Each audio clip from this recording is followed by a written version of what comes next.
think you might have heard this already. Be true to yourself. Hmm. Know what you bring to the table.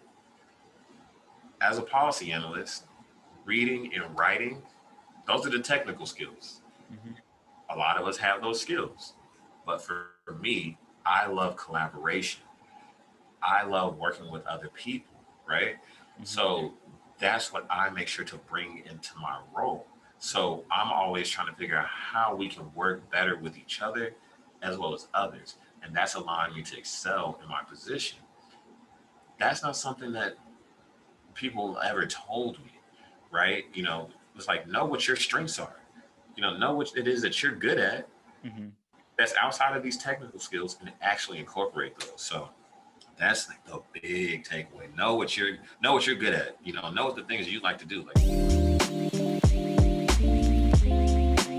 This is the Public Health Millennial Career Stories podcast, where you'll hear about diverse career stories, career strategies, get tips, and learn from others to help you in your public health career journey. If you want to learn about public health careers, or just hear public health stories, stay tuned because you won't want to miss this. Welcome to the Public Health Millennial Career Stories podcast, episode number 26. Hi everyone, my name is Amari Richards, and thanks so much for joining me today. If you have not as yet, definitely subscribe to this, subscribe to the YouTube channel, leave us a like, and a comment, review, anything like that. I really appreciate it, and I'm glad that you all are here for this episode. So as you can see, if you're watching this on YouTube, this is the new setup for the while. I'm hopefully gonna get some new things and get some decorations on the wall in the next coming weeks, but in relation to public health. I know that there was some good news in the sense that Joe Biden won the election for public health, and I'm just hoping that this really manifests itself in some actual change. And I'm excited because I get to talk to this guest today, and I think he's someone who I'm going to be working alongside to really try to get public health out there in new ways. And I don't know, just continuing these conversations and as always, just building community among different public health people. So definitely reach out to this guest if you're interested. I know he has a lot of insights. And without further ado, here's today's episode. Today, we have a systems minded health policy analyst focused on leveraging an interdisciplinary multi sector approach to ameliorate health inequities and their root causes to secure health justice for all. He completed his bachelor's in anthropology at the University of North Carolina, Chapel Hill. He has also gotten his master's of public health from the George Washington University Milken Institute School of Public Health in the concentration of public health policy. He has had various roles throughout his MPH, including roles with the American Public Health Association. He is currently a policy analyst fellow at the National Health Law Program and also serves as a policy co-chairperson for the Community Health Planning and Policy Development section for the American Public Health Association. You can find him on Instagram at Speaker for Health. We have Zamir MPH. Welcome to the show and congratulations on graduating. thank you. I'm glad to be here. I appreciate it. Yeah, my pleasure. I'm happy to get you on. I know it's been a really busy week for you, but I'm glad that we got some time to sit down and chat. Yeah, got to make that time, man. Definitely. So I guess before we start, tell us how do you identify and a little bit about your personal background. Yeah, so I identify pronouns him, his. Personal background, I am actually a Midwesterner by birthright. Born in Kansas, Junction City, Kansas, for those people that might be familiar. Most people are not familiar with Junction City, Kansas. Some people don't even know where Kansas is at on the map. I moved to North Carolina halfway through high school while in an online program, and just continue on through that track. Really trying to find a way to give back and help in whatever way I can to make a difference in my community. So that resulted in me looking into a lot of different things, to say the least. And took a little bit of a while for me to get to public health, especially to the policy side of things. But I'm here now, and I'm loving it. Yeah, I'm glad to hear that, and I hope that we can dig into a little bit of your journey to where you are right now. What does public health mean for you? Public health means a lot to me, and I think the thing most importantly is community. Um, for me, public health is synonymous to community, meaning that we as a community need to be as healthy as possible to attain the heights that we desire. Uh, Currently, there's a lot of barriers in place for people to actually reach their full potential, or at least have the opportunity to do so. And so I feel like public health is the opportunity to unleash that untapped potential within communities. Yeah, I think that's a really great way of putting it. And there are so many barriers for people to actually like get the best health and wellness because, as we all know, it's like there's social determinants that drive that, and there's just been a huge inequities and disparities between different communities and populations. So I guess before we talk about your bachelor's in anthropology, you said that you moved to North Carolina halfway through high school. So why do you make that move? Yeah, so my family and I, we moved here. I guess it was right after the recession really hit hard, and they said, you know what, now's a pretty good time for us to probably go ahead and start anew. Let's go ahead and have a change of scenery. And growing up, Muslim in America, and all these times they said, you know what, let's go ahead and get you around more Muslim youth, a stronger Muslim community, and let's also go to a place that has ample opportunities. I really didn't know anything about North Carolina, but for some reason it was on my parents' radar. Um, and so they said, there's a lot of schools in the area, so we're going to go ahead and move up here to give you better options as you continue to grow and develop. And I think that's in a nutshell how we ended up here. All right, awesome. Well, thanks for sharing that. So, I guess moving on to your bachelor's of arts in anthropology at North Carolina at Chapel Hill. So, what made you want to go to UNC and study anthropology? Yeah, I guess I got to go back to the degree before that degree, to my associate's degree from Durham Technical Community College. I received my AS in pre medical studies from Durham Tech, and I was there because I knew of the C-STEP program, which is called the Carolina Student Transfer Excellence Program, which allows you to do your associate's degree at the community college level and then transfer into the University of North Carolina at Chapel Hill. So that was brought to my attention. And I'm going to be honest, in high school a little bit, I was kind of messing around a little bit, not on the ball the way my mom really wanted me to, my parents wanted me to be. So I was like, it'd probably be good for me to go ahead to a community college, get some of those classes under my belt. And it was also a plus to have that program that was going to be a pipeline into the University of North Carolina. One of the greatest universities in the nation. I know there's a lot of discrepancy, but I'm biased and I'm not afraid to admit that.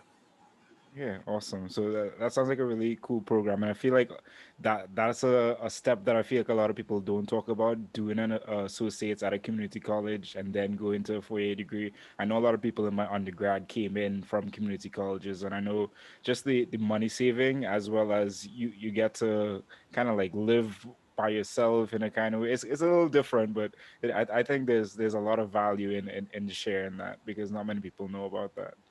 Exactly. Yeah, I think a lot of people kind of overlook that part, and that associate's degree was extremely important for me. I think that really helped me learn how to be engaged with the community. Because if I would have went straight into UNC, I would have been immersed and engrossed just with college life.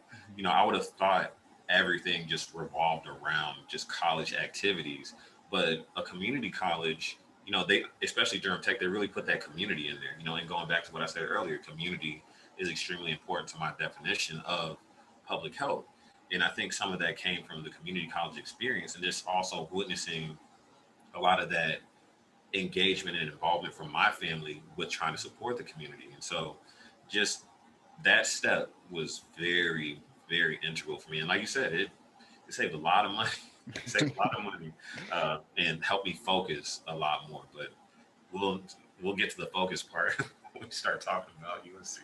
Yeah, and at the same time, I feel like you go into community college at 18 as opposed to like going into full blown university. You have some time to mature and really like catch yourself and understand like what you really want to do. I feel like. Yeah, I think it kept me out of trouble. Absolutely. That's good to hear. So you said you did pre-medicine studies. So why didn't you go into like biology or something, or when you went into UNC and instead of like anthropology? Yeah, so I was doing pre-medical studies because my advisor, well, my self-designated advisor, she was like, listen, you could take these classes and do these other programs here, but you need to always make sure you're pushing yourself. So we're going to put you on the pre-med track. And I was like, I don't want to do the pre-med track. I'm not trying to be a doctor. And she's like, you're going to do the pre-med track because it's always better to have more than less. And I said, I guess you're not giving me too much of a choice. So that's what I'm going to do. And so I stuck with that. And then when I went to UNC, I was initially, and this goes back to that maturity, because even with that, maturation, I still had some figuring out to do. So coming into UNC as a junior, which means you only have 2 years to really like figure it out to get to the finish line. I started off exercise and sports science because I was interested in physical therapy. Because I looked at physical therapy as this comprehensive science where I get to focus on psychology and sociology in individuals and their health and well-being. So I said, yeah, this is it. This is great. I'm going to do this. Started off exercise and sports science. It was kind of cool. I started off taking a sports medicine history class. And initially they brought me in because they were talking about ancient Egypt and they were talking about the depictions, of sports, in these African cultures. I said, yeah, I was like, this is great. But then they started getting into more of the modern day sports stuff. And they were like, do you know who this person is? And I fell asleep. I fell, I fell asleep in the front of the classroom. And it wasn't until after class that I listened back to my recorder and I heard the professor like making fun of me throughout the class. And I said, well, I can't show my face in there again. So like maybe exercise and sports science isn't it. So I went to my advisors and, we sat down and because I'm not afraid to ask for help in any situation. So I sit down with the advisor. I'm like, hey, this is what I'm trying to do. This is where I'm trying to go. So they say, you know what? It sounds like you need to do global studies. And I said, yeah, I'm going to do global studies. And I started off doing global studies. The classes are great. Started getting more exposure to anthropology classes. So I'm living life. I'm enjoying things. Then we started getting into some economics. And I was like, I don't know if I really care for this too much. And it was the Mandarin classes that really got me because you had to focus on a region. So I focused on Asia, because I said, you know what, life expectancy, health outcomes. I was like, I'm trying to figure out what they got going on because I want to bring that back here. Mhm. And participating in those classes, I said, you know what, I don't think that I'm going to be able to really master this language to the extent that they want within 2 years. Yeah. And simultaneously, while struggling with Mandarin, I was having these very deep and amazing conversations with my anthropology professors because in the anthropology classes, we're already talking about social determinants of health. We're talking about, modifiers, social risk factors, just all of these great things. So we're having these deep and rich conversations about different communities across the world and what health looks like for them. So eventually my professor pulls me aside and he says, what program are you in?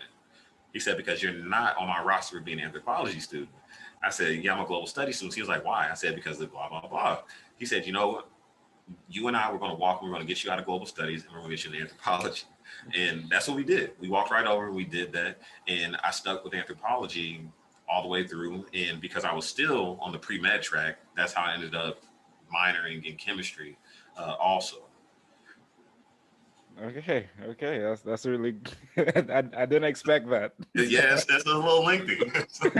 No, that's good though. That's good though. So, what would you say you learned from not wanting to do sports science, not wanting to do global studies, and really finding your path? What did you learn like along that way? What I learned along the way, Yeah. that it's okay to pivot. Um, Mhm. I really learned that you have to stay true to what it is that you're searching for. Because for me, as the profession that I'm in today and the work that I'm passionate about, I was always searching for a way to address, as we'll say in public health, the underlying root causes of disease or social determinants of health. I was trying to figure out how to do something about that in the system that influences that. But the perspectives that I had, because North Carolina is a very science driven and medically focused state, especially in the research triangle. So everybody's thinking, you know, conventional sciences and medicine. So of course, that's what people are going to recommend. But I was always looking for something a little bit different, and I wasn't afraid to change to find that thing. Yeah, I like that a lot. Yeah, definitely have to like pivot and like start walking and then you pivot as you go along your path, right? You have to. Yeah. So your first job, or I guess the first job we're gonna talk about here is you were for Carolina Housing, you were undergrad health advisor at Ram Village Apartment. So what was this position? So that position, so I stayed in student housing Hmm. in one of the living learning communities at UNC, and I was trying to figure out a way to get involved. And one of the, I think he was a student president or something like that of our housing area, Ram Village. And he said, listen, we can go ahead and get you incorporated. You seem really passionate about health. We can go ahead and create this position for you to be the health advisor, and you can formulate a health committee that is over the health and wellness of these 900 residents in this area, I believe. I said, okay, I'll do that. I think we can get something going, and that's what we focused on. We were really focusing on, bringing experts in that could help people manage their sleep better, or their stress, or sleep, or with the college campus, sexual health and well-being. Hmm. We definitely had some class on that, as well as self-defense. So I did that for a little while I was at Rams. Okay, that sounds like that's kind of cool. So what kind of made you seem passionate, I guess, for him to say, okay, let's create this position for you? I don't know. I think I'm just always talking about health all the time. I think some people were trying to tell me to, run for like the president position. I was like, no, I don't want that. I don't want to do that, but I do want to help, And then I guess word got around to him, and then we spoke, and he's like, yeah, it sounds like you really care a lot about these things. Like, let's go ahead and get you to do something. Okay, okay, that's awesome. So then you had the next position as a program coordinator for Project Krav Maga. So what is that, and what did you do? Yes. So Krav Maga is an Israeli-based fight system, or yeah, let's just say fight system. It's really big on self-defense. It's very direct and to the point. I had found myself involved in Krav Maga through proxy of a colleague of mine, and I started going. I said, "Wow, this is some really good. This is some really good stuff." And while I was so I started getting more involved, with that community in the Durham area. And when I transitioned to North Carolina to UNC, I said, okay, I would love for that program to be here, because I started recognizing that students couldn't afford the price to go to these classes and lack the transportation to get there. So I proposed to the establishment, I said, hey, what if we actually brought a couple of the instructors here, started a club, and charged a $10 membership fee for an entire year, have class 2 to 3 times a week, and offer it up that way. And they said, yeah, I think we can do that. And one of the instructors actually worked at UNC, so that made it all the easier. But the thing that really sparked the idea was I participated in this training called One Act, which was about violence prevention, especially against women. So it's like you just only have to take one act, one action to stop someone from being attacked or assaulted. Like you can just do something very small. And then they asked, okay, which I really appreciate. They said, what are your action steps? What are you going to do after you learn this? I said, I'm going to start this thing. And they were like, why would you do that? That is like that's something big. Like we want you to do like one action. I said, I'm going to do it. I can make it happen. and we did. Like we made it happen. And so it was really based off of providing low cost self defense services for women as well as men in the UNC community. Yeah, yeah, that sounds like an awesome experience, and it sounds like you're really a go getter, and you really don't like when people tell you no, you can't do it, or So a little bit. I think I'm hard headed. that's good though. Yeah, it pushed you to do that, and I bet it's gonna push you to do a lot of other great things. So you had a next role as an environment and health intern at Integrative Health Policy Consortium. So how did you get this role, and then what did you do in it? So that role, if you actually, there's one role that's not on there. If I can touch on that. So Yeah, please. all the while of doing all these other things and being a student, I was a health enthusiast or a health consultant, whichever one you want to use for the vitamin shop near our mall here in Durham, and that was a place where I still was able to learn a lot more about things that I was not familiar with. I was able to learn about the different herbs and how they might be able to how they can interact with people and how it can benefit you, and how you can have homeopathy also benefit. And so it was just an experience that really expanded my mind, but it also exposed me more to people where I was able to interact and actually hear what people were looking for their health, because I think a lot of times we can get siloed with what we read in books and classes, but learning the concepts in anthropology and learning these health issues and concerns, I was able to actually engage with community members through this avenue and say, "Oh, so let me pick your brain. What's your home life like? What's going on in your community? Where do you live? Oh, how many grocery stores over there?" Like really being able to see, like, wow, there's really a problem, and these pills and all these other things, like they're not going to completely solve the problem, Hmm. but they can possibly help you a little bit. And I can say this now since I don't work there, but there were a couple times where I sent people away from the store because I said that there were other things that you were looking for that you actually aren't going to find here because you're falling victim to consumer marketing right now. Hmm. When in reality, this is a systemic issue, and these are some recommendations that you might be able to take to counteract that a little bit. Especially one of my favorite books that we read was The Power of Habit. So I really started sharing that with people. So I was like, so we can really get to what you can do and how you can build self-efficacy to change, your environment or your circumstances just a little bit to combat, the unfortunate system that likes to influence people to not be well. Is the nicest way that I could say it. But now to the environment and health policy intern, I now live in Seattle at that point, and because I've gotten accepted to naturopathic medical school at Vassar University, and while I'm there, because I'm looking for the underlying root cause of the disease, I want to empower the community. I said, you know what? What better way to empower the community by putting health care in their hands from what it used to be? Because this is medicine. These are things that we had. The herbs, the things that our grandmas and aunts and mothers, like the things that they did for us, like that is real. It works. Everything is not always as complicated as we make it. So I said, I'm trying to be with that, right? So I moved to Seattle, and I started getting exposed to them. Then while I'm there, I'm always looking for opportunities to engage. And I spoke to one of the advisors at the school, and I said, listen, I don't know what the heck I'm trying to do. I said, but more than anything, I want you to direct me.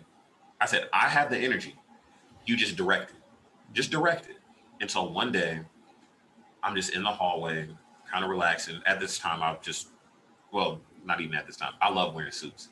I love wearing suits. I love dressing up. So I'm wearing a suit again for no apparent reason. And she approaches me and she says, Zamir, we need somebody to introduce this speaker. Do you think you can do it? It's happening at this time. Sure, I'll do it. So I agreed to do it. And that's when I was introduced to Dr. Len Wisniewski. And upon meeting him, he says, listen, we're going to have an internship come available that focuses on environment and health. Are you interested? I wasn't interested. I said, sure. I'm always looking for experience or something to do. So that's how I got plugged in with that. And it ended up being a very lucrative experience because I didn't do too much. I just took notes and made sure people knew what the agenda was. But I was able to hear a lot of the conversation about environmental determinants of health, especially as it related to the Flint, Michigan water crisis and how these physicians were trying to take an integrative approach to incorporate sensible healthcare policy in that region. And so that just continued to expand my mind about the role that policy can play in changing the terrain and allowing for health to actually be present. Yeah, I don't know if I'm saying too many words because I'm a wordy person. no, that is fine. That helps us better understand where you're coming from and all your experiences. So you keep chatting away. That's fine with me. So how long were you in your naturopathic program for? I was in my naturopathic program for 2 years. Okay. Yeah, awesome. I did not know that either. Just learning new things out here. Uh, yeah, I couldn't. I don't feel like I could have put everything on everything because it's like what? Just keep going. Fair enough, fair enough. So, and then you had another position in undergrad as a health policy intern at the Center for Health Policy Leadership at Baxter University. So, talk a little bit about this position. Yep. So the lady that I had referenced before, while I was at the Naturopathic Medical University, I was like, "Hey, I still want to get involved with things. How can I get involved?" She said, "Well, given as I'm the director of the Center for Health Policy Leadership, let's go ahead and tie you in to what we have going on here." So that's what I did, trying to help her out in any way that I could. And that's when it started becoming a little bit more legislative with the work, a little bit more policy focused, calling, representatives in different states because we were really trying to increase the scope of naturopathic positions, but also how many states recognize naturopathic positions as certified doctors, given the robust nature of the program. Okay, that makes sense. So a Um, lot of advocacy and yeah. very being a pest to a lot of people across the nation. Fair enough.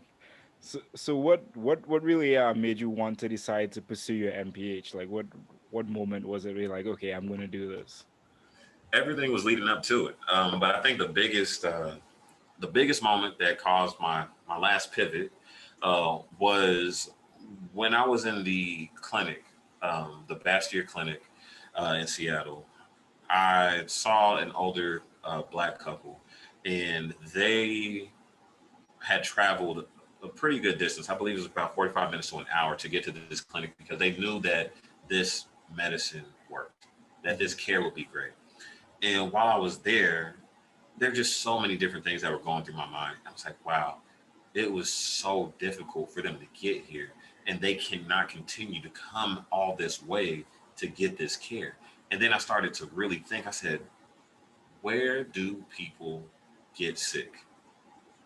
Outside of the fact that we know, okay, people might get a staph infection or something from being in a hospital, Hmm. uh, or maybe a common cold because they're in a doctor's waiting room. But quite honestly, people are not going to get sick in a doctor's office. People are not going to get sick in the hospital, right? So I'm sitting here thinking about all of this while I'm, observing, and I was like, it's where you work, play, and live. Like this is where these things happen. These are the things that are going to impact and affect you the most. And I was like, and I'm not going to be able to exercise that part of myself, the truest part of myself, to make a difference to the community's health and well-being. I was tangential to it, but I wanted to be even more proximal. And so that's when I said, you know what, I need to leave off from this and go ahead and focus more on the public health side of things, Okay. which I still did not completely grasp what that was at the time. Yeah, fair enough. So you went into a master's of public health at the George Washington University Milken Institute School of Public Health. Why did you choose your concentration of public health policy? Because I think too big. If I want to be honest, people always are telling me, "Oh, you need to focus in, make it smaller, make it smaller. But that was through a community health education perspective, right? It was Mm-hmm. very issue focused, like, oh, I want to focus on educating the community on tobacco issues, or I want to educate the community on uh, obesity prevention, right? But I was still looking at the 30,000 foot view of the system at hand. And I was like, man, how can I do that? And then that's when I really started to realize, I'm like, this is policy. That's the framework. That is how things are written, creates a system and creates this framework, creates this ground for which everything else is built on. I said, that's how I already think. That's where I really need to be. And I had a couple of schools that I was interested in going to for my master's. And I said, I could go to UC Berkeley, I could go to GW, or I could go to UNC. Berkeley didn't want me for some strange reason, but that's okay. But UNC and GW, they did. And then I had to pick between the two. And I said, you know what?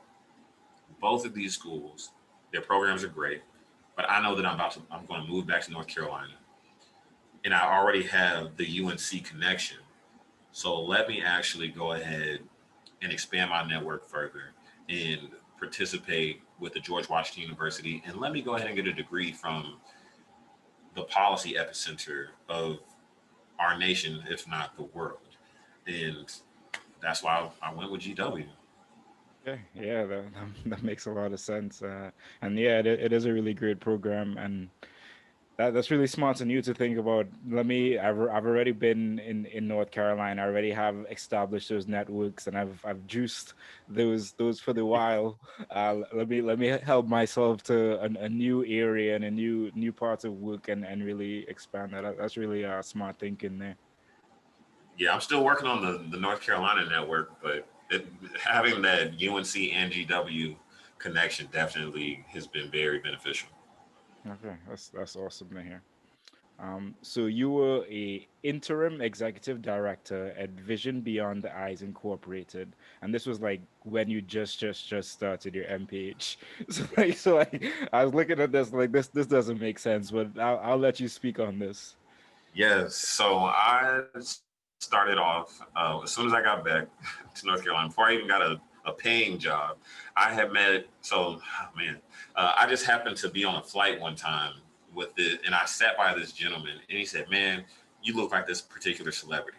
And I said, "I don't think so, but whatever." And so we started talking, and then I started telling him because I'm always talking about health. So I started talking about health. He says, "Man, you remind me of this lady in Charlotte. I think you should get in contact with her." So I get in contact with her, and she's like, "Listen, I like everything you're saying, but let me see you be about action. When you actually come back to North Carolina and you've made up your mind and you're here, get in contact with me, and we'll go from there."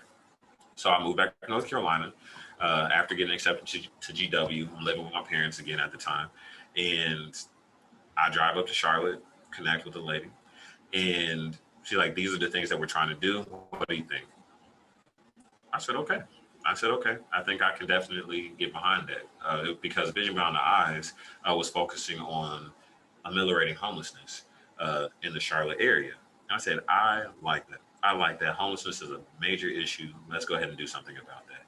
And that's how I got plugged in, and I enjoyed my time while I was there. Uh, Really did. So I was the interim executive director, and I was the interim board chair for a bit as well. So my primary objective was to really get the board re-engaged, get some initiatives off the ground, and bring in some more talent into the organization because I knew that it wasn't going to be sustainable for me to be a student full time and then living 2.5 hours away and living at home and on top of that, like working a part-time job and then volunteering with the APHA as well. It was a lot. Oof, that was a lot. That sounds like a lot, but that's crazy. Just how you got that connection by just being outward and speaking about health with this guy, and then he connected you with this person. I feel like maybe a good bit of my listeners feel they don't know how to go about like being outspoken and trying to build those networks. What advice would you give someone around that, since you seem to be very, very outspoken and very about building those networks any way possible? Yeah, so I think I'm going to say this because I heard this during the conference while doing a speed mentoring with Ben Carstucci from the De Beaumont Foundation. And it's to be authentic, um, to be authentic in what you believe and what you want to say, And so to spin that a little bit, to know your personal philosophy, know what your purpose is, and write it down. Uh, because once you're able to put it in words for yourself that you can also share with somebody else, then it makes it that much easier for people to know what you're about and to be say, oh, a light bulb went off. I know somebody else that cares about that too, or I know about this work over here. So I'm always talking about health. Hence my title and handle, Speaker for Health. Like I'm always talking about health issues. Okay, that's dope, and I really like that, and I feel like a lot of people should just do that. Just be authentic, be yourself, talk about what you're passionate about, and those opportunities will come your way. Yeah, yeah, absolutely. Because one thing that I wasn't sure how I felt about this because I always so I've always had to balance this thing between, being a Midwesterner, having all these East Coast tendencies, and then getting this crash course in, you know, the West Side of the United States. Like these are different philosophies and ways of thinking, And so one of the things that came with me from the East Coast was, elevator speech, sell yourself, suits, ties. Let's get to it. Let's get to the nitty gritty. Let's get working. But then the West Coast was more of the Pacific Northwest, especially, was more, oh, let's take our time. Let's get to know each other. Let's not talk about elevator speeches. Let's talk about who you are as a person, right? And I'm Mm-hmm. like, what? Like, let's do this, right? But I'm starting to really see that the elevator speech sounds good and it does have value, but it's a lot better for you to, and this is melding those two sides to know your personal philosophy and be able to relay that to people because some people's elevator speech is not authentic. It's not them speaking to their passion. They're speaking to technical skills that they have, but they're not speaking to who they are as a person. And that's one thing that I think is oftentimes missing is when we write our resume and we start talking to people, we start saying, I have completed, these classes, I have this degree, and I know SPSS, SAS, STATA, and blah, blah, blah. Those are technical skills that we all basically have. But the thing that sets us apart are our soft skills that says, oh, I am passionate about this, or I enjoy public speaking, or I enjoy listening to others, or I enjoy storytelling. Those are the things that really make us individuals, and those are the parts that people want to hear, but we never talk about them. And I don't even know where I was completely going with that, but I just wanted to make sure to take this time to say that at least. Like, definitely do that, be authentic, and speak to who you are in your personal philosophy.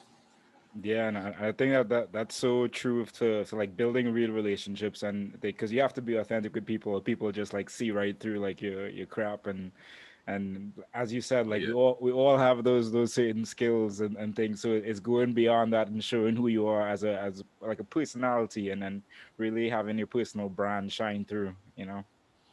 exactly. Yeah. So you spoke a little bit about being part of the APHA, and I know we have quite a couple different APHA roles to go through right now. So the first one is APHA Public Health Advocate, Speaker for Health Advocacy Boot Camp, or I guess is that a boot camp you attended? It was a boot camp that I attended. Yeah, How, so we went to. before that, like how do you get interested in APHA or taking on any of these roles in APHA? Um, I would just like to say that I'm very lucky. I'm very lucky by the sense of being diligent, because luck is where preparation meets opportunity. So with me being authentic and always speaking to health, when opportunities presented, or just speaking about health and about what I care about, my philosophy, when people know of other opportunities, they'll share those things with me. So with me being so outgoing with who I am, a professor, not only connected me with the Washington State Public Health Association, he also connected me with the American Public Health Association. And I can't remember which one it was, but he paid for my membership to one of those organizations for the first year because he's like, I think this thing will be really great for you. And so that's how I really got connected to these professional organizations. I was like, oh, this is really great. These are some opportunities here. And so, you know, I would say that it was definitely luck and just me running my mouth all the time. That's how I ended up there. Okay, awesome. All right, thank you for sharing that. So yeah, about the advocacy boot camp. So what's that about? Yep, advocacy boot camp was the first APHA event that I ever went to. I was like, advocacy is one of the words that always comes up in conversation. It's something that I always say. It's like, oh, you have to advocate, or I'm advocating for this person, or I'm advocating for this issue, or so on and so forth.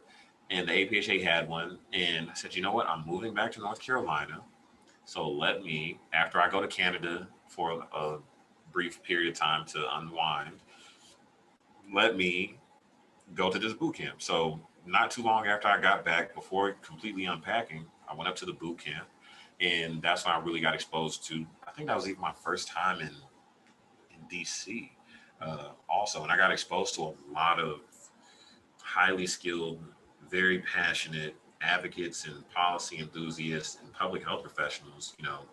From all different sectors, and they when they say it was a boot camp, it was a boot camp. They put us through it, and we got a lot of exposure, and we've learned a lot of different techniques depending on what your interests were. Okay. Would you mind sharing one of those techniques? One of the techniques that I think was really big for me when doing advocacy was, gosh, I hope I don't mess some of these up. But basically, when you're going to your representative, you need to make sure that you clearly define what your ask is. What do you want? Like make that clear. But that when you're trying to be effective, it's important to focus on the financial aspect. You focus on those heartstrings, the personal component, um, and I would also say that you need to focus on having good sources, good science, good information as well. So those are the four pieces that they share with us.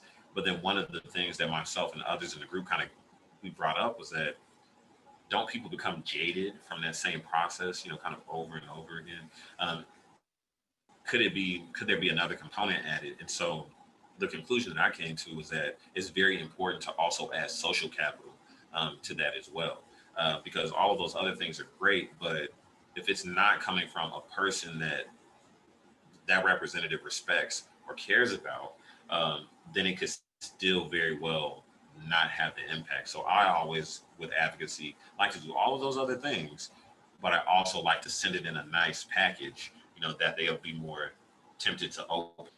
Yeah, so the social capital, with the package, I think that makes it a lot easier for somebody to be receptive to, the science, the information when you're talking about the money, and when you also incorporate, some heart, some feelings in there too. But if it's coming from somebody that they, respect or that they're more likely to listen to, I think that helps with the messaging. And sometimes the best person to speak to is not the representative; it's actually the legislative assistant, or an intern, because they're the ones that are supposed to be processing through a lot of this information. So if you can get on the good side with them, that makes it a lot better for you to get your message across. But a lot of people want to kind of skate around the assistants and the interns. It's like, no, I'm not here for you. It's like, but those are the people that they listen to. So you should talk to them and be nice to them. That is true, and I've learned that too while doing a little bit of advocacy in Alaska. It's definitely not the representatives because they are very busy and they only have a short amount of time. And when you do get into the ear of those assistants, that issue kind of like rises to the top of their mind, so they can bring it up to representatives. So definitely take that tip. That's a really great tip. So you're also a policy editor for the Community Health Planning and Policy Development section of APHA. How do you get this position, and what kind of stuff did you have to do? So my now policy co-chair, Cynthia, she sends out an email every, like, around the time when the policy work starts to kick up within the organization. Mhm. And she says, "Are there people that want to do stuff like for this policy process?" And I said, "Yeah, sure. I'll I'll offer myself up as tribute, and try to help out however I can." And I didn't know anything I didn't know that much about like the actual policy writing at that point. I think I'm being a little lenient. I didn't know anything about the policy writing at that point. I definitely understood some of the advocacy around it, but the writing itself not was not going very well. So she, put me on a couple of different projects, reading some different policies that were submitted to our section, reading through it, seeing what the content was like, and, some grammatical errors here or there, or even um, editing some of the content, and making suggestions in that way. And so I did that for a little while. Okay. Thanks for sharing that. And then you're also the governing counselor for the same section, community health planning and policy development. So what did you do in this position, and did you get the position the same way as the last one? Pretty much, somebody ended their term early, and they said, "Hey, Zamir, you're doing a lot of stuff with the policy thing. Like, would you be interested in possibly taking this in?" And I was like, "Yeah, sure." And so I got voted in to take that to finish out that person's last year and participate in the conference as a governing counselor. But I also ran for my current term and was elected for that as well, because the governing counselor is an elected position for the APHA. So essentially, we're the House of Representatives for the APHA. Uh, and what we do there is we vote on a lot of the policies that we actually undertake as an organization.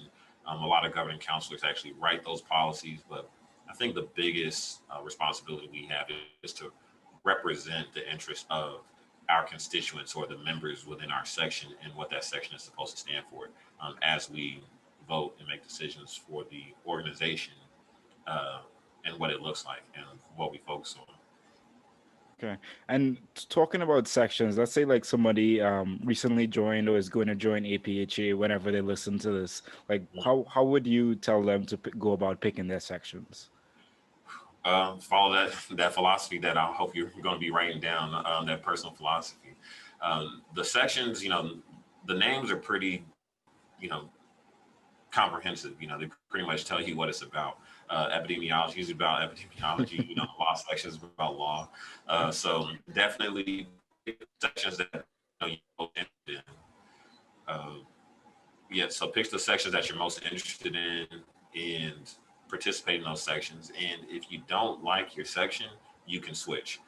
You do not have to stay a part of any one section. So if you say, "Hey, I'm going to join," and I'm sorry to pick epi, but to join the epidemiology section, you say, "You know what? I actually think I care a little bit more about maternal child health." You can transition from the epi section to the maternal child health section. But the thing that's really beautiful is that you get to be a participant in two sections. So I'm personally in the community health policy and planning development, CHPPD, which makes it a lot easier to say, as well as the law section also. Okay, awesome. And so you said you got voted into your current role as policy co-chairperson for the community health planning and policy development section. What advice would you give to someone that wanted to get into a role similar to this for their section or whatever section they want to be in? If pay attention to your emails, that's number one, because that's where a lot of the opportunities lie. They'll say, "Hey, we need somebody for this. Who's interested?" And then the second thing is be bold enough to actually apply. I think a lot of people, a lot of students, they count themselves out before they put themselves in. I'm a prime example of not being some high level career professional. I was a student when I got these positions, and I'm just now in September becoming an early career public health professional uh, outside of school. So definitely participate. Don't count yourself out because of your student status, and don't believe, "Oh, I don't know or don't have enough experience." Go for it. Like, definitely go for it and do good work while you're there. Yeah, I like that. Definitely take that advice, everyone. So, what do you do in your policy co-chairperson role? That is a lot more coordination. So I was, just kind of I that position, I recognized that there was a lot of work that Cynthia, the co-chair, that she was doing, and I said, can I help? Can I help out with that at all? And she was like, sure. So I started helping, and it turned into me also being a co-chair as well. And so in that position, we pretty much, with our governing counselors, we continue to keep them organized. We say, okay, these policies came in. You're going to review this one. You're going to review that one, and you're going to give feedback to us. We're going to consolidate that feedback, and we're going to distill. Okay, do we support this? Are we in conditional support of this, or are we in opposition? So it's a lot more coordination and management of the governing counselors and the policy process overall for our section. Okay, and how long are the terms? And I don't know what I was going to ask next, but yeah, how long are the terms? The governing counselor term is 2 years, I believe. And the policy co-chair doesn't have a term limit because that's, I guess, more appointed and like volunteer. It's like we need somebody to like fill up that space to help out with the process. Okay, and I remembered my question. What is the like time commitment for it if someone was wanting to get interested? For governing counselor or just for the policy process overall? You can say both if you don't Okay. mind. So the governing counselor position, the time commitment for the majority of the year isn't too much because there's only like some key times during the year where where the process really takes up, where governing counselors need to participate. So leading up to the APHA is one of the more critical times because we have to attend public hearings and actually do voting. So during that time period, it ends up being several hours, and then throughout the year, I don't even know if I would say it's 2 hours a week for the governing counselor position because it just really comes down to how long does it take for you to read through a policy, grasp it, and provide feedback and send it off. Okay. And that's what you have to do as a governing counselor, at least in our section. Different sections have different setups on exactly how they run their counselors. And just overall for our policy committee, because we're going through an overhaul and we're planning on opening up some additional positions, that also will be variable. But as a recent graduate and an early career professional, I'm not one to try to have a process where it's going to take too many hours out of anybody's week. I believe that a lot can be done within an hour or two. Or less, as long as you just give your focus to it. Yeah, definitely. Fair enough. So then after all your, well, I guess not after all your APHA commitments, since you're still working as that position, but you had a position as office manager at Bull City Family Chiropractic. So how do you get this position and what did you do in it? Indeed, I was on Indeed.com, and while I was there, initially the position started off with me, assisting, the chiropractor, teaching people exercise, engaging with the clients or the patients, helping them through their exercises, teaching them different routines, doing intake for their information. But I wanted to do more in my position, so I started taking on more responsibility in the office and started doing more outreach in the community to advocate for uh, preventative health measures, because chiropractic is not only a profession that can be used like after you're injured or when you're hurt. It can be a very good it's very good care for a lot of preventative issues as well. If your spine is in alignment and your central nervous system is able to operate effectively. So I started doing more outreach and creating partnerships with our city government and county government, so we can get more patients to come in and have more of an impact on the community as well. Okay, awesome. And then you were a health policy fellow for the office of the governor. So which governor and what did you do? How do you get the job also? Yeah, so that was Governor Roy Cooper, who we hope to be elected again. But that, like I said, I'm lucky.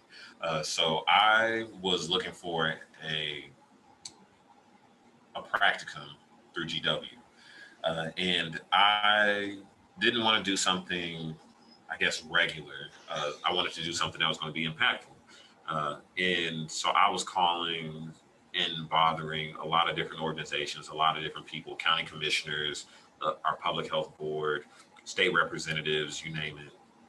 I was like, hey, I have time. I want to give it to you. Like, let me do that.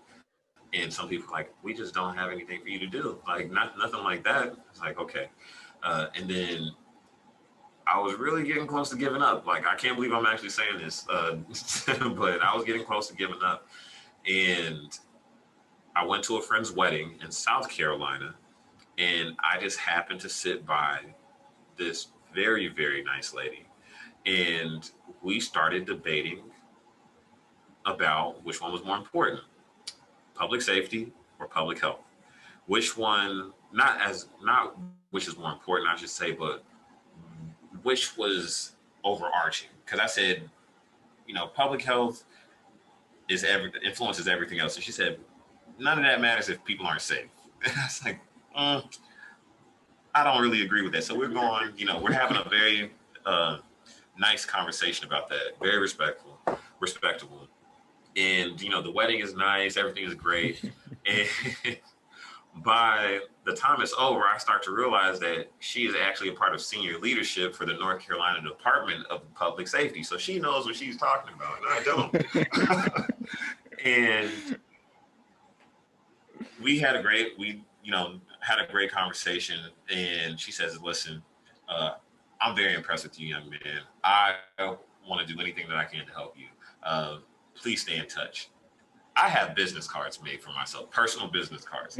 So I said, give me a second. So I go to my car, get a business card, give that to her.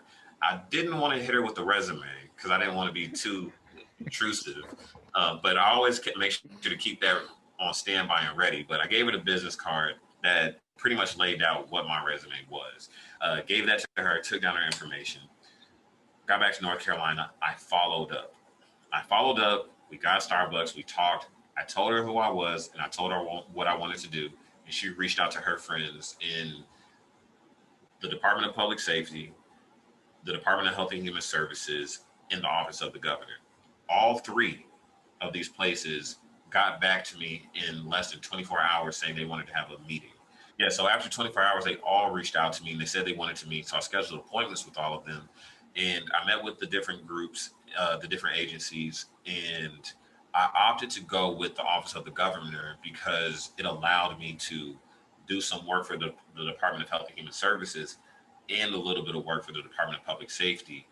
So I felt like I was able to get the best of, I guess, all three worlds simultaneously. And so that's the lucky side of everything, talking about, like I just happened to be in the right place at the right time, but I was prepared.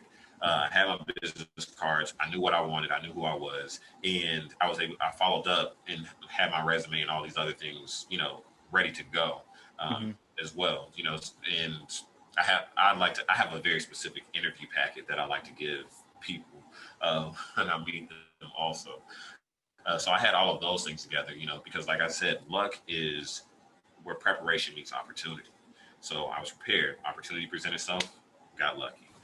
And I, was able to, make it my practicum. And I was able to be there for, I believe, 6 months when initially I was only supposed to be there for a few weeks, and got a lot of exposure, worked with an amazing team, learned a lot, got a lot more efficient.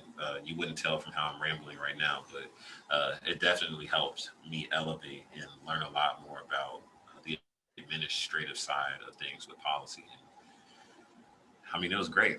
It was great. I don't know what else to tell you. Yes, that sounds really awesome. So, first of all, when did you start carrying around personal business cards? And then, second of all, what is in your interview packet that you usually give out to people? That might be proprietary. I might have to talk about that. But the business cards, when did I start doing that? It might have started in undergrad. Yep, yep. It started in undergrad. I said, you know what? I read some different books and listened to some different YouTube videos, and I said, I need to make sure that I stand out. And I'm kind of an old school guy. I have a typewriter. I like fountain pens and all these different things. So I like the classics. Pocket watches, all of that. And so I said, you know what? I'm going to get a business card made. So I got a business card made, and I did it myself through Vistaprint. And now that I think on it, it probably was ugly, but I still made it anyway.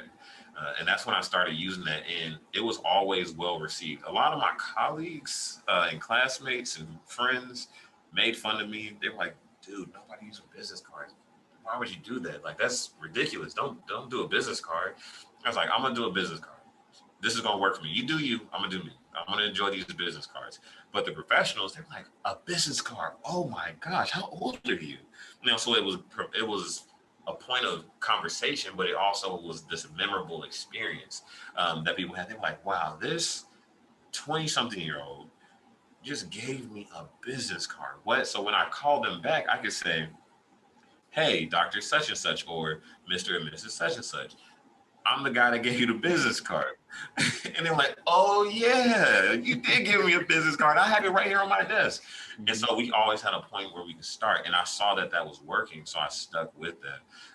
And it's the world is a little bit different, but all in all, it's not necessarily the best move to pull out your cellular device in a public setting while you're trying to network. I know that might be a little weird because with millennials and it's the age of technology, but some people, as soon as you pull out your phone, they're like, that person's unengaged.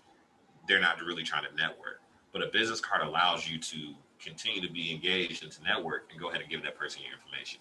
Uh, so that's where the business cards started, and that's where they still stand. I'm thinking about a new design right now. That's dope. That's dope. I really like that. I gotta create my own personal business cards now. And you did ask about my packet. I'll share it. My packet has my resume. Mhm. Well, first of all, my packet is in a portfolio. So I go to Target and I get these, portfolio things. They're kind of flimsy. It has a clear plastic sheet on the front, and it has different colors on the back, hard plastic on the back, and you can kind of, clip it in there. So I have my resume, Mhm. and then I have my, I forget, I think it's called Disc Plus. It's this assessment that you can take that breaks down and tells you what your strengths are. So if it's leadership, or if you're altruistic, or do you work well with others, it gives you a very comprehensive profile. So, and it does it with these charts and, and graphs. And so it makes it look really good, and it's very easy to understand. So those are the two primary things I have in there, as well as a list of, references, pre-approved references as well, and, I just make sure to bring that. And if they want a cover letter too, I'll have a cover letter that reflects that company. So that's my packet. And a business card. Got to tie a business card. Can't forget the business card. Can't forget the business card. So that's my packet. All right, that's awesome, man. That's awesome. I hope people take that advice and start building up their own like little I guess in interview packets or informational packets of oneself. That's really awesome. It goes So over well. It goes over well. yeah, can you imagine? Because it shows that you're prepared and you really thought through and you're ready for that opportunity. Yeah. So you had a next position as a AmeriCorps member, community engagement coordinator. So how do you get this position and what do you do in it? Indeed.com. And typing in more keywords, really trying to focus on, the work, really looking for the work that I could try to do. And so I was really brought into the fact that this was an opportunity to develop myself even more as a community participant, I can say. And so I said, you know what, let me go ahead and apply for this. And at the time, I was transitioning out of my role as an office manager, and I was working for free for the governor's office. I said, okay, I think it's time for me to focus on some money again, and which still wasn't a lot because it's AmeriCorps, but it was something. And so I, went into that and I applied. It was a multi-step process.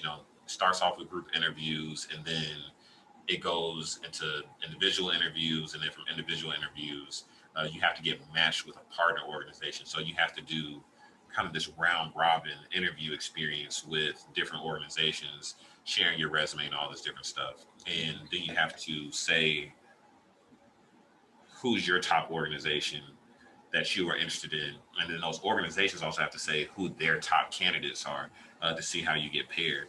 So I got paired with an organization called Franklin Vance Warren Opportunity, and that's based out of Vance County, I believe. And so they do a lot of work with the community in that region of North Carolina. That's awesome.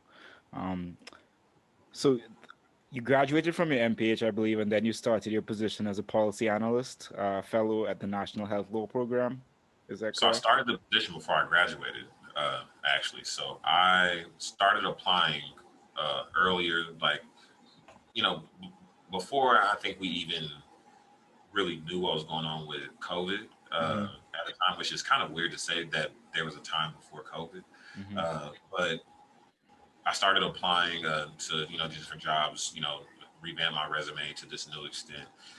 And so by late March, I, had an offer that I accepted with the organization, and I started April 1st, before a lot of the lockdowns took effect. Okay. Was there any reason that you started applying so early, or just thought it was better to be proactive in doing so? Being proactive, absolutely, because part of it was insecurity, but then part of it was just my nature of trying to be prepared. I didn't want to fall into that trap of applying upon graduation or closer to graduation, because that's when everybody else is applying. And so now I'm competing with everyone else, for less positions. So I said, you know what? Let me actually do something early for a change. And I started applying to InHelp and the Alliance for Health Policy in DC and Kresge, and had interviews with all of these places. Some of the interviews were rescinded because of COVID and needed to change priorities, but I started early. I started early because you need to start early. You need to start. And they were. I was lucky enough to, be brought in. Still with that C after my MPH. Being a candidate. Because a lot of places are like, no, this is an MPH. Like, we need you to have your master's. So they took a chance, and I hope it was worth it for them. Yeah, well, that definitely is so important, being proactive, because I know when the fellowship that I got after my MPH, I applied for it in December before I graduated, and got it in I think February or March. So yeah, It's S- s- time, doesn't it? yeah, it's like it makes so much more sense to at least start applying, even if you're not getting anything or getting rejections. You're like getting the feels out there. You definitely have to apply and apply a lot. Absolutely. Yeah. So what did you do in this role, or what do you do in this role, I should say? Yeah. So in this role, I support our litigation team. You know, we're really trying to protect Medicaid and the ACA, especially right now. So there's a lot of litigation efforts that we have going on across the nation.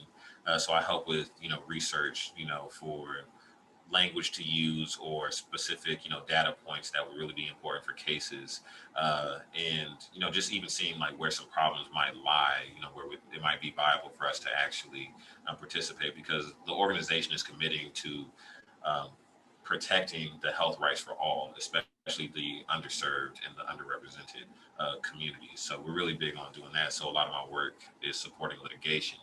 Um, the other side is, the policy and the advocacy.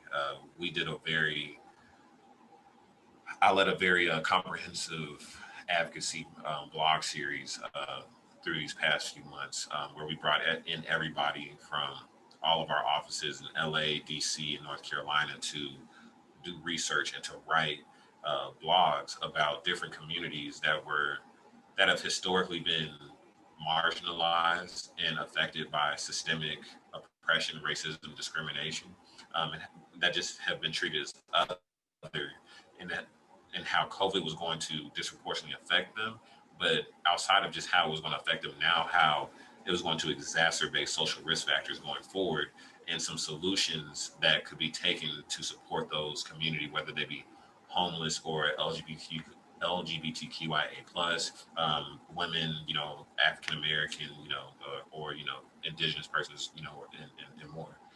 And so that was a major front. And right now, I'm helping revise this booklet that's going to be used for advocacy for the early and periodic screening and diagnosis and treatment program. It's a provision under Medicaid. It's really great, but it's not used nearly enough. And like I can go on. I'm always trying to do a lot of stuff, but working closely with Medicaid and trying to facilitate health equity, through the systems that we currently have and push that system to do better for the people that need it the most. Yeah, yeah, and thank you for doing that work. We definitely need more Medicaid, more ACA pushing, and hopefully it's still around next year. I really hope it is still around. If we Um, have anything to do about it will be. Like we're working very diligently to ensure that. yeah, I really don't understand what is the big pushback behind it. Like when you actually look at how many people it helps, and like, I guess the cost savings as well from helping all these people. So I don't understand it, but I mean, you would think people would love that, but that's when you start getting into culture. That's when you start getting into anthropology. So that's a fun sandbox for me if there ever was one. yeah, definitely.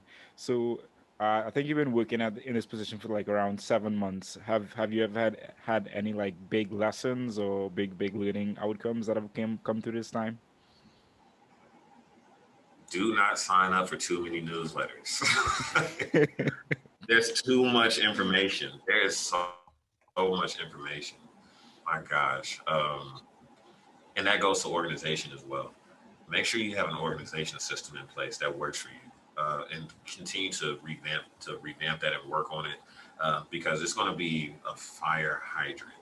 A lot of times when you step out into this work, and it's heavy work on top of that. So making sure that you're organized, but was one of like a big lesson that I had to learn, which I already try to do, but I realized I need to be more organized.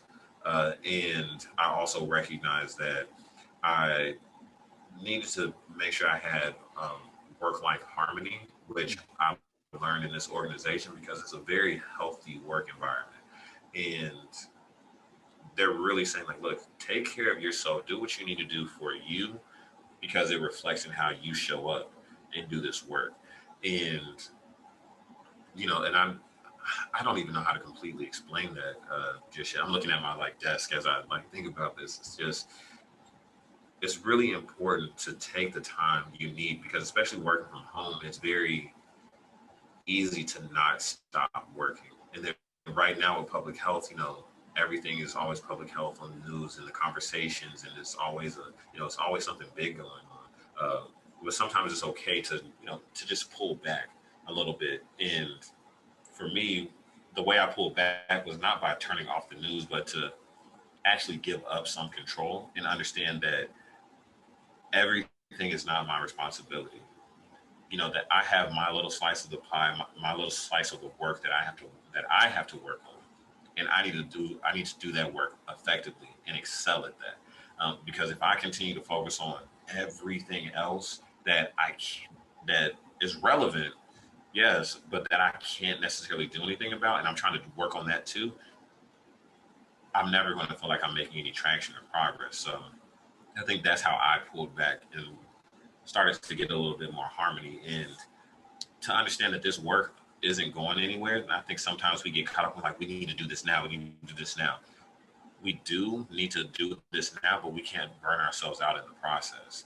So sometimes it's okay to we might want the issues to be resolved right now, but to take a little bit more time for ourselves so we can make sure that we're not breaking ourselves down through that process is something else I had to do and say, you know what, right now I cannot finish writing this blog or this policy assessment or, to review this thing, let me just kind of come back to this a little bit later. Let me go ahead and get something to eat, drink some water, go outside for a little bit, exercise, and, we're going to pick this up tomorrow.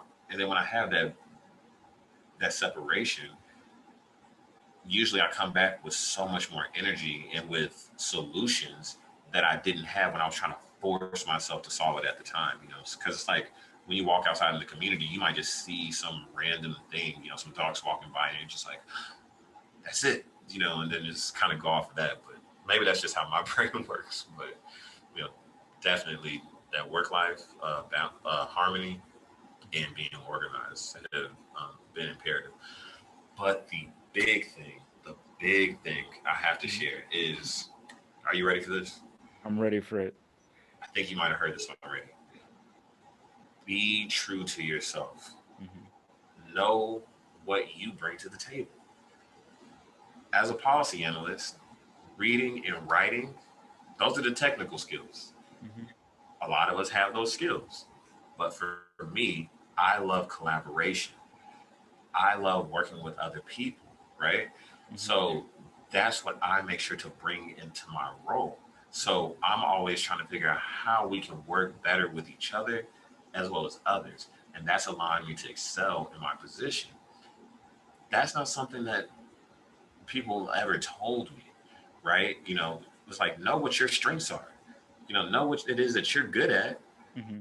that's outside of these technical skills and actually incorporate those. So that's like the big takeaway. Know what you're good at. Know what the things you like to do. Like if you like, occasionally designing a little bit of doing some what is it called, graphic design and editing. And you're doing epi, tie that together. Like don't just crunch numbers and track diseases. Like go ahead and make it like this artistic piece because that can help you with your advocacy, and that allows you to be special that makes you more marketable, but Mm-hmm. it makes you feel better because you're able to do the things that you love to do and the work that you're doing. Because this work is hard. Like this work is very hard, but when you're able to make it fun and like also fill you up at the same time, like that's where you start to have that loop of you you put out and it also puts back in, and so you're able to keep going, day after day. Because until I realized that piece ending was just like my battery was just depleted. But then once I started saying, "Oh, I get to have this collaboration, I get to work with these people," and then it started like filling me up, and I was like, "Yes, this is what it needs to be." And so that's the big, big, big, big, big lesson. I can't stress that enough. Yeah. Yeah, well, I enjoy that. Thanks for sharing that. I definitely think it's important to be whole and to take time for yourself and really give yourself and your brain some time to just like not think about things, and then maybe you can come back with new and fresh ideas. And I really appreciate everything you just said. I think those are some real gems. So, you recently started your Instagram platform at Speaker for Health.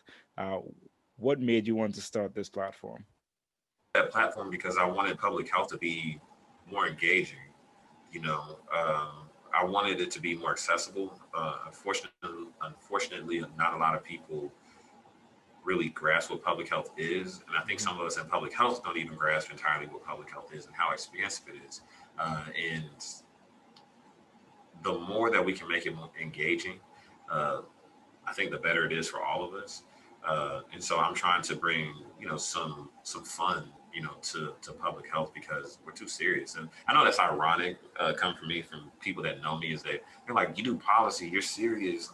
And it's like, no, I'm not. Like I'm very goofy, and I'm very passionate about this work. So things can get very serious very quickly. But nonetheless, but let's have fun with this, and let's let other people engage. Yeah, definitely. So I know you spoke to me a little bit before about like collaboration over competition, and you just touched on like how collaboration is a big thing for you and it's one of your strengths. Do you just want to talk about that collaboration over competition and why you think it's important? I believe that there's enough to go around. Everybody does not hold that view. I believe that as long as we continue to operate from a position of scarcity, we're going to continue to not work together. And the more that we don't work together, the more we waste resources.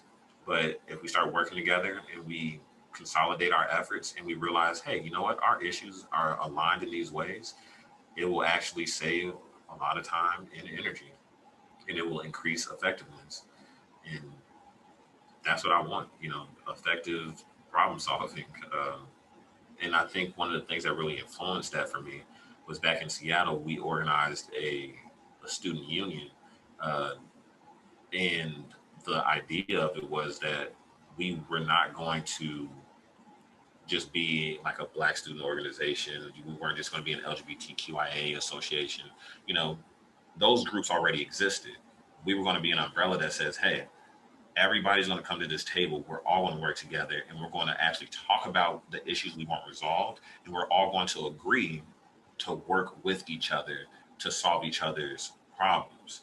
Um, because sometimes, and I know some people don't like this all the time, sometimes certain issues take priority over others. And that's okay. Because sometimes no more, okay, what needed to be addressed now? And we would address that, but we also understood that, but we're also going to be committed to your issue too. It's not about, it being more or less important. It's just like, what is more time sensitive right now? What needs to happen? And we shared our resources. We pooled our resources together, our money, our influence, our communities. And it was so effective. And so seeing that model actually work, I said, why can't we continue to do the same thing? Because as long as we continue to have these silos and these breakdowns in communication, and people trying to reinvent things and doing the same thing that somebody else is doing, like that's just money wasted. That's time wasted. That's energy lost. When we can pull it and leverage it more effectively. Yeah, and I like that a lot. And we definitely have to have that abundance mindset, not only in our personal lives, but in professional lives.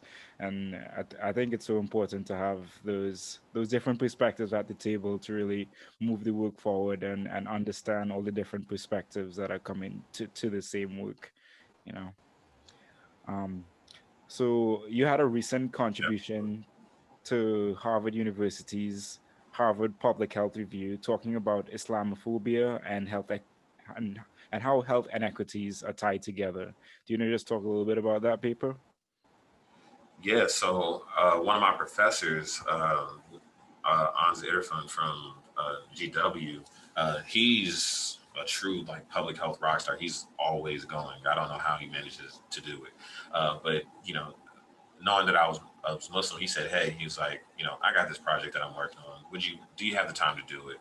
And I was like, I'm winding down my time here at GW. I'm kind of tired, but sure, yeah, I'll do it because I think I have a problem saying no. So I agreed to work with him. So he sent over what he had. He was like, "Look, go ahead and do some research on on how some of these people are represented between a Caucasian or white person that has committed a crime and how the news represents them versus an African American person. And let's look at how the media has tied some of this COVID stuff with Islam and Islamophobia, and so I helped out on that side, uh, and part of it was just really just saying like, wow, the media has an extremely important role in what we say and what we think. And what I think one of the things that Ons didn't realize at the time is that in undergrad, I actually did a similar project talking about the media and its influence on Islamophobia. So this was a familiar subject to me, and also being Muslim and being Black in America, you see how you're represented uh, all the time, and how that's represented around the world, and how people treat you, what they think about you. So this project was a no brainer, and uh, it's unfortunate that it's so relevant and timely. And I'm just glad that I was able to contribute and participate with this project. Yeah, yeah. Thank you for sharing that. So I guess the last question I have before we move on to the Furious Five is, where would you like to see yourself in the future? Oh man, um, I would like to see myself in the House of Representatives in the future, uh, representing and speaking for health on the congressional level. Okay. I love that. I love that. And I can't wait to see that. Take it all the way to the end. It's like I like it though. All right. So the Furious Five, 5 questions I ask all guests. Number one, what advice would you give to a student trying to pursue a career in public health? be diligent. Like I would definitely say, be diligent in your pursuit of public health and what you want to do in public health. Okay. Number two, if you're talking to someone wanting to get into your position, what advice would you give them? Be diligent. um, the advice that I would give in my position, uh, to get experience, which requires diligence, but to definitely make sure that you're getting experience. And sometimes that experience might not be paid, and sometimes you might have to tie it into work that you're doing, because I understand that everybody is not able to work for free. I know that it was a challenge for me. It was a personal decision that I made to choose experience over income, and it was tough. It was very tough to do, but nonetheless, I felt that it was going to be worth it, because a personal thing that I have to say to myself is trust the process, and so getting that experience. And one way that you can get experience, although it might not be through some formal thing or through your work, is you can volunteer. So you can still work and volunteer. So you don't have to do like one or the other, or better yet, depending on what your work is, you can try to tie in the experience you want to that job. You just have to finesse it a little bit, but it's possible. Yeah, absolutely. Number three, what's something you are working on improving in your life right now? Time management.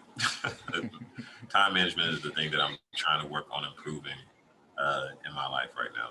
Just really getting the most bang for my buck with the time that I have, because I watched a lot of Netflix during this pandemic, and I don't know how. Because I'm doing a streaming fast right now with a couple of friends, and I don't know how I did it. I don't know.